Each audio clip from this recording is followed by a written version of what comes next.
welcome back to my channel. I'm super excited because in this video I'm going to be reviewing Angels and Archangels by Damien Echols. This book is such a gem. Oh my god, when I saw it in the bookstore I was like, oh my god, it's Damien Echols, I have to see his work, and I am so happy that I bought this book. So it starts off with a foreword from John Michael Greer, who is one of my favorite witchy authors, and when I saw that I was like, oh my god, please, John Michael Greer and Damien Echols, start a school, start something so I can learn everything I can from you guys. Like, if John Michael Greer and Damien Echols started a school, I would be the first person to sign up for it. And I don't care, like, if it took me to another country or another state, if I had to, like, stay and lodge with them because whatever, like, if it's a boarding school, like, I don't care. I want to learn as much as I can from these guys because they are the real freaking deal. They're the ones that know what they're talking about.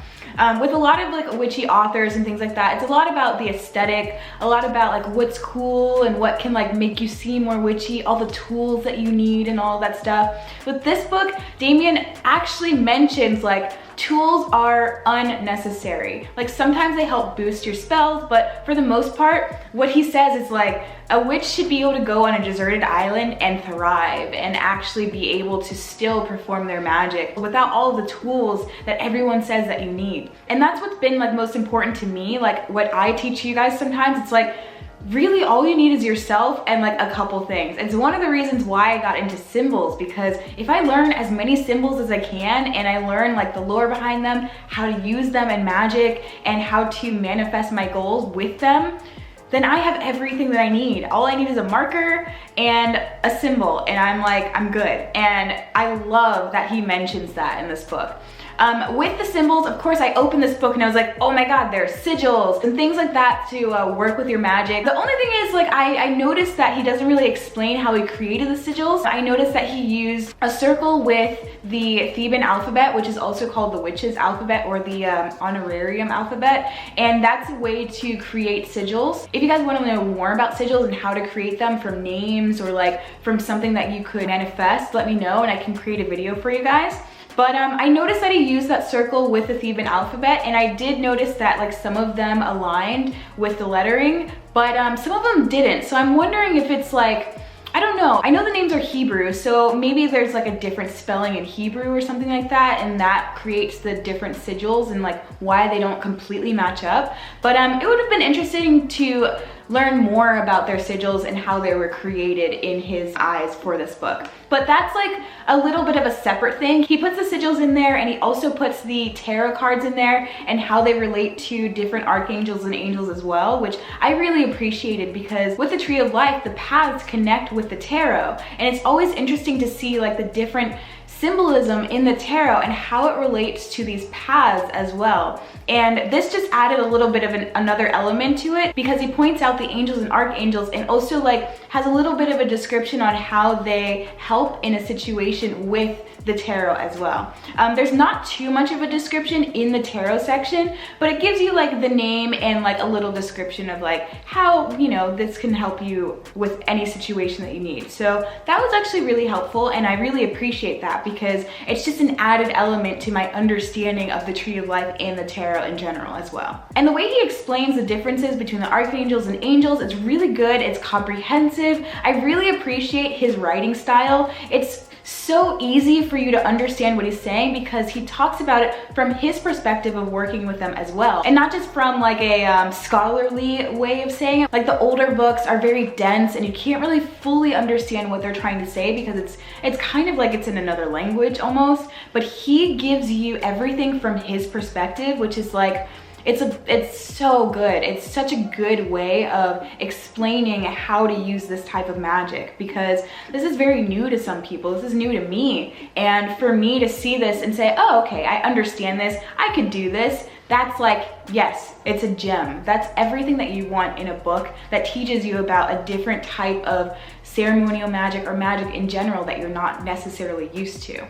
And I also like that he talks about working with your higher self and working with yourself and your mind, being more mindful, making sure that you're in the right mindset, being balanced as well in your life in order for your magic to work. Because if you continue to let your fears, your anxiety get the best of you, then your magic won't work as well as you would think it would, because you're not in the proper mindset, which is another thing that I teach other people as well. It's like you have to be in the proper mindset for your magic to work. Otherwise, it's just like you're basically doing it for no reason, because it's not gonna work. Everything that he says in this book is like things that I think of myself, and I'm just like, yes, this is what you should be teaching people. This is what should be well known in the witchy community. It's not just about magic working here and there and like getting everything that you want. It's about balancing out yourself, working with different deities, different intelligences, angels, whatever you want to call them, so that you can really balance yourself out for your own personal spiritual transformation. That's a lot of what witches really do, is they work towards transforming themselves in order to become as enlightened as possible. And this is definitely like one of those books that teaches you more of how to do that, and I really appreciate that. So along with everything that he teaches you about the angels and archangels of the zodiac, of the elements, as well as the tarot and everything, he also gives you exercises. So for meditations, for using the lesser banishing ritual of the pentagram as well, and different exercises that you can use in order to get you ready to be able to work with the angels and archangels. He also notes that it's not something that's going to happen like right away. It's about practicing daily, practicing and being diligent, being on top of things in terms of your spiritual transformation, in terms of like your manifestations, and working with the angels and archangels. Honestly, like this is everything that I teach. Like magic doesn't happen right away. A lot of the times it doesn't even really happen like the way that you expect it to. It's about working with your practice and being as diligent as possible, as well as just connecting with yourself, connecting with spirit and everything like that, and just focusing on what you truly want. Like with his story, he didn't get exactly what he wanted right away. He struggled so much for so long, but he was grateful for everything that he was going through, because without his struggles, he wouldn't have gotten closer to being the enlightened person that he is at the moment. You know, it's just going through all the motions and knowing that eventually things will work out. It's just a matter of practice and diligence and focus and being one with yourself and what you're working with. Because once you understand like the motions and understand what you should be doing, then you'll be golden. Everything that you want will come into fruition. You just have to know that it's gonna happen eventually.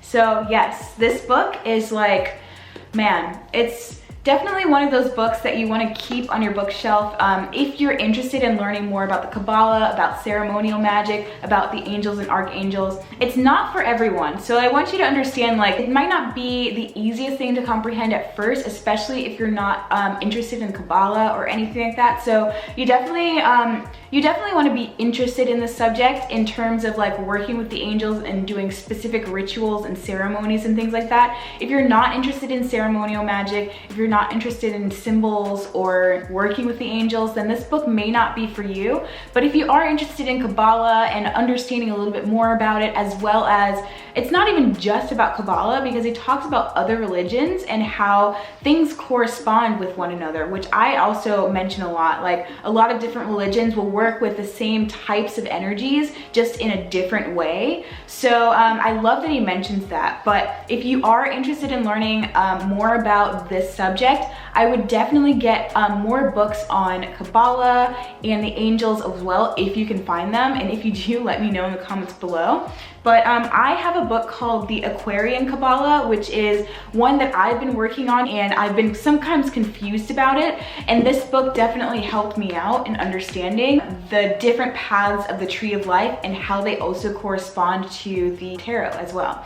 So if you're interested in learning more about that, definitely check out The Aquarian Kabbalah. John Michael Greer also has a very similar book. It's basically an explanation of each of the 32 paths of the tree of life and how you use them and work with them in a spiritual way.